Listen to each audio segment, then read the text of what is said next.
வணக்கம்.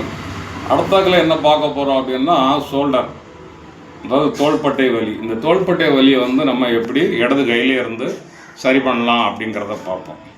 சரிங்களா? தோள்பட்டை அப்படின்னு சொன்னால் அது எந்த இடம், முதல்ல எந்த விரல்னு முதல்ல பார்க்கணும். இப்போ இது ஏற்கனவே ஒரு வீடியோவில் காமிச்சிருப்பேன். கழுத்து, முகம் சைடு இந்த விரல், அப்புறம் இது இடது கை, இது இடது கால், வலது கால், வலது கை. இந்த பொசிஷன் நல்லா புரிஞ்சுக்கோங்க. இடது கை, இடது கால், வலது கால், வலது கை. ஓகேங்களா? இப்போ அப்படியே இங்கே பாருங்க, இந்த தோள்பட்டை ஜாயிண்ட்டுங்கிறது எங்கே இருக்குன்னா இந்த இடத்துல இருக்கு. இதுதான் தோள்பட்டை ஜாயிண்ட். இது இடது கை தோள்பட்டை, இது வலது கை தோள்பட்டை. இந்த இடம் வலது கை தோள்பட்டை. இப்போ தோள்பட்டையில் உங்களுக்கு வலி எடுக்குது அப்படின்னு சொன்னால் இந்த இடத்துல சும்மா விளக்கெண்ணையோ இல்லாட்டி வீட்டில் இருக்க நல்லெண்ணையோ தடைக்குவாங்க. இந்த ரெண்டு இடத்துலையும் தடைக்குவாங்க.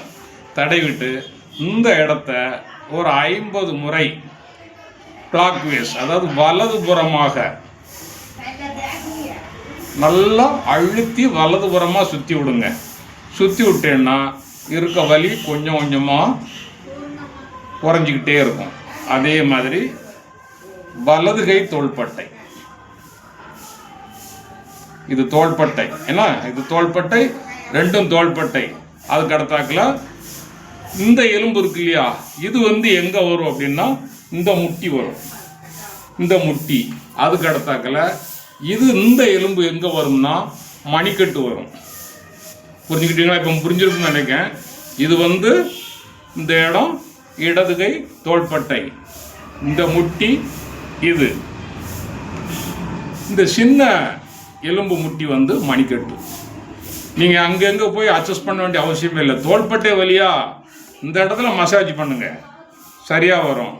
இந்த இடத்துல பெயின் இருக்கா, இந்த இடத்துல மசாஜ் பண்ணுங்க. மணிக்கட்டில் உங்களுக்கு வலி இருக்கா, இந்த இடத்த மசாஜ் பண்ணுங்க. இதே நாங்கள் விதை சிகிச்சையிலையுமே இதை நாங்கள் யூஸ் பண்ணுவோம். விதை சிகிச்சையில் யூஸ் பண்ணுவோம். கேட்டிங்களா? அதனால் இங்கே மசாஜ் பண்ண பண்ண பண்ண உங்களுக்கு இந்த கையில் இருக்க வலி ஃபுல்லாக குறைக்கும்.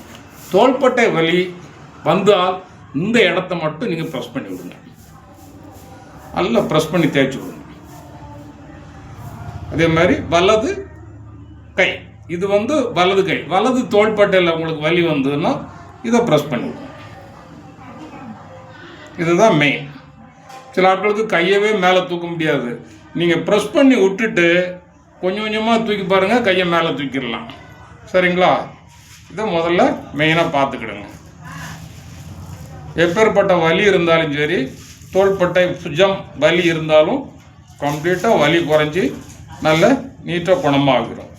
நன்றி, வணக்கம்.